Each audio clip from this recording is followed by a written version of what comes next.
websites, not government websites, but websites where there's sufficient critical mass of discourse, of reasonable reputation, and engage with those websites?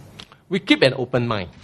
That's why I said that in my earlier remarks, I say that we will study our experience with e-engagement, the experience of e-engagement by Reach, and over time we also will develop capabilities in e-engagement. This is a new area. Civil servants will also have to learn how to e-engage, and once we acquire these capabilities, we have more experience, and we have better knowledge of the key players in new media that are out there and active, in their debate and discussions.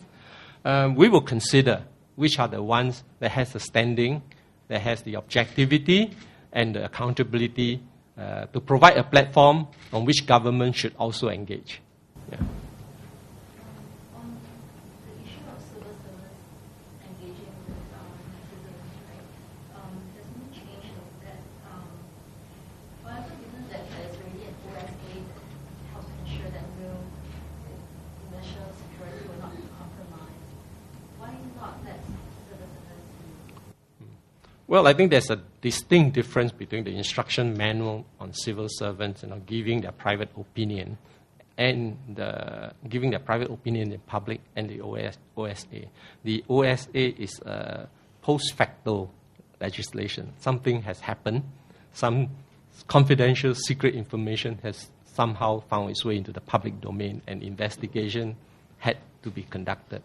Whereas the instruction manual provide a general guidance to all civil servants that in the public arena, you should exercise some care, because in the course of your work, you do come into contact with privilege and confidential information, and you should not just freely go out there and articulate your personal views.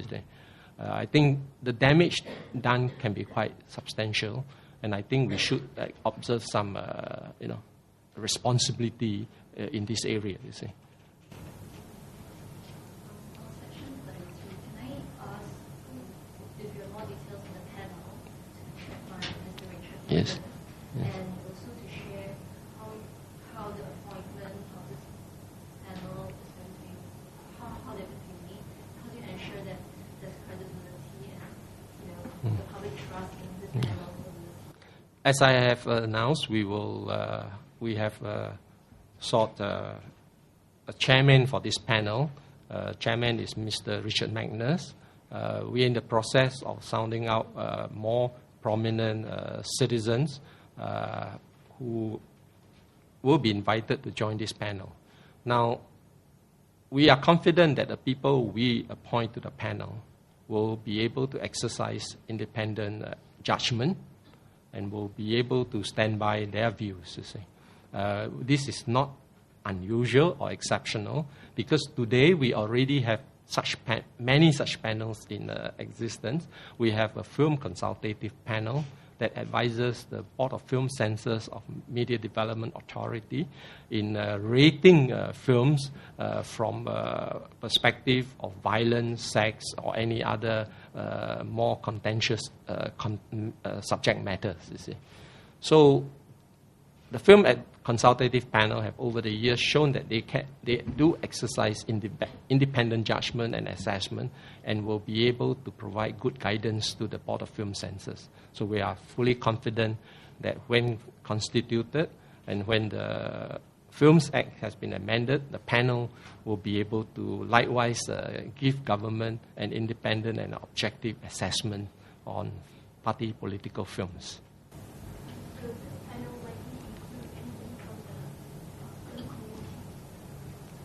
We will look around for various people from different, I would say, representing different spectrum of the society. You see. It will be an all-rounded panel with people from different walks of life. May I just also add that Mr. Magnus himself will have a very large say in determining the members of the panel. So this is not just appointment by the government alone. Right? How big would you want the panel to be? Well, we will constitute the panel not too differently from the film advisory panel, for instance. So the numbers are flexible.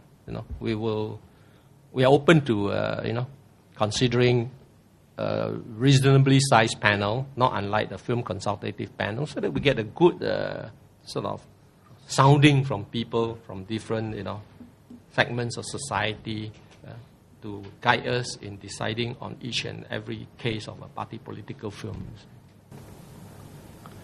The question that's been raised is why the need for a separate law for party political films, given that you already have the rating system for excessive sex, violence, and so on and so forth.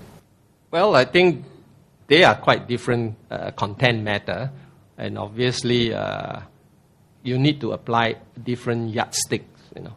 A separate set of criteria and measures need to be used. You cannot treat films, or you cannot treat party political films in the same manner that you would treat violence in films, because you want to protect minors from overexposure to gratuitous violence.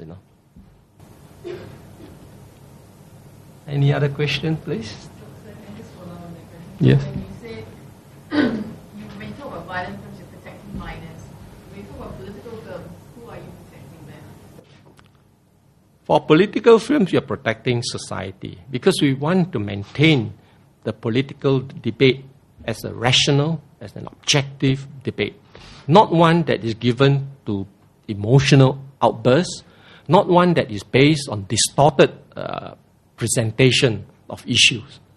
And the concern that was articulated in 1998 when we amended the Films Act to introduce Section 33 was that there is danger to allowing such films to be circulated publicly in Singapore, because then you actually degrade the level of the political debate. You could actually bring the debate down to a competition between films, between creative and imaginative filmmakers, you see. And bear in mind also that the medium of films, if it's extended to the political debate, is a medium where it's very difficult for government or any other party to come in and provide a rejoinder, to give a response, you see. So we then decided that it should be restricted. But now we are prepared to allow films that are not sensationalistic, films that are not dramatized, films that are based on factual and documentary of events that are held in accordance with the law. All that will mean that there is less concern. There's less concern that society will suffer some adverse consequence as a result of such films being circulated around, you see.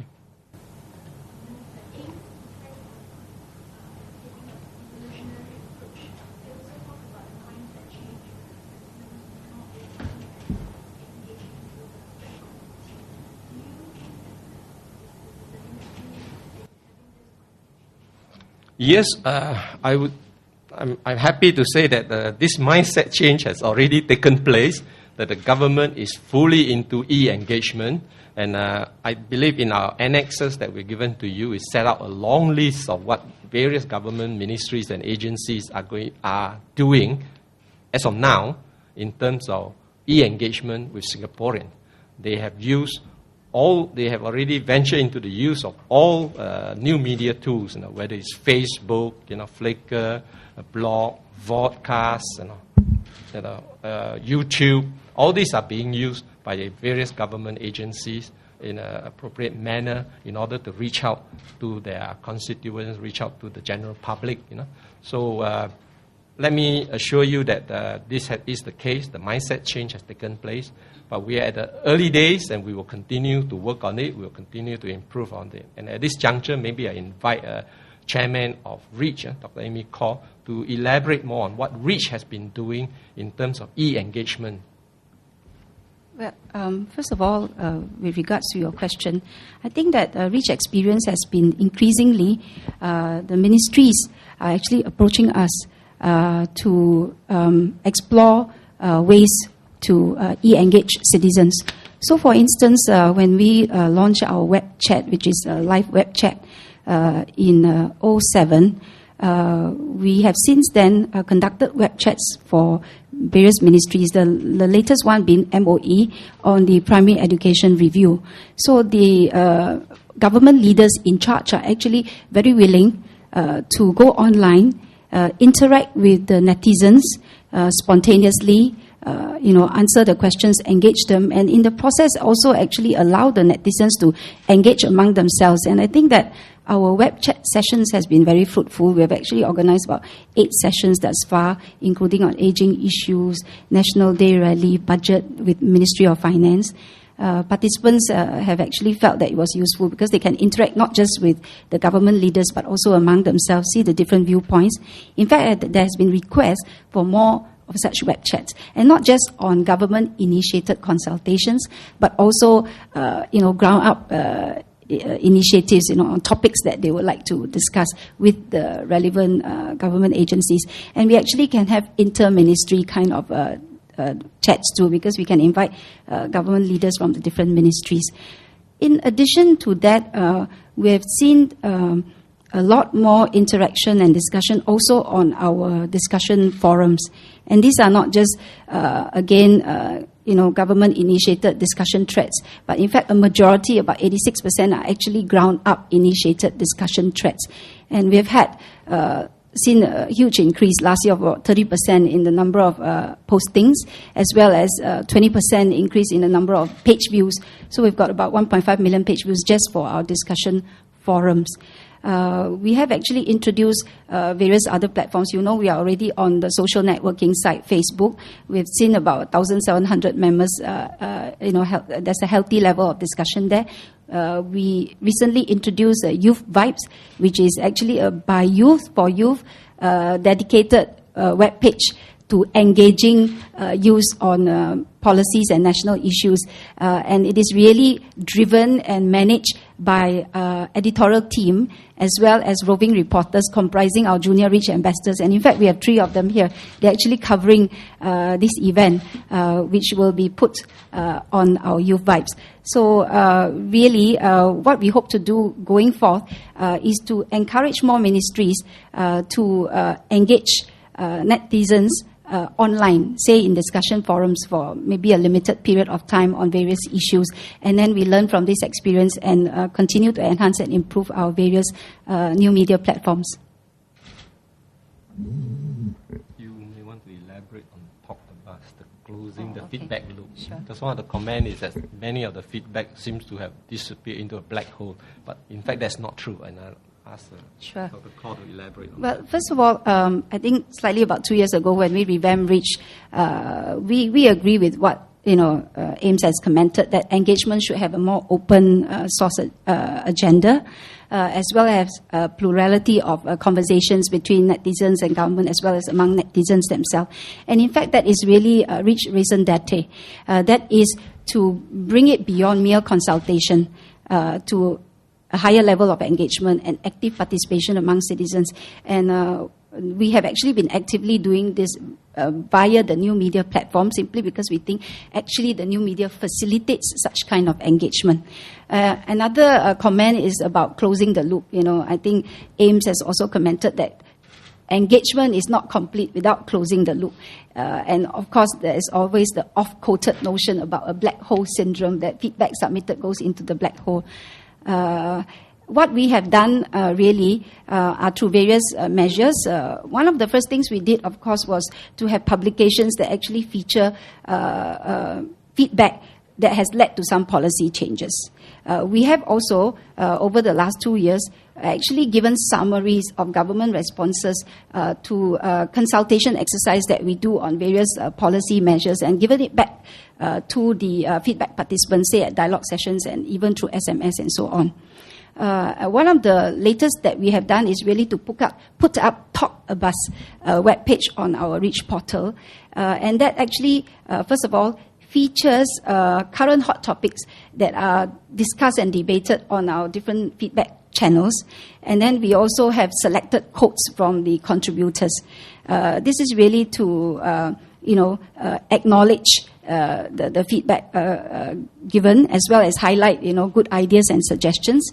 In a way, close the loop. We also actually put up postings of government responses to some of these feedback that we have actually featured. And that really is an effort to close the loop. Good feedback and ideas that are submitted, there have been government responses, and we are putting it up. So we either put the actual replies from the various ministries to the feedback received, or a summary of the responses to the feedback, because there could be a host of feedback and repetitious feedback on the same issue.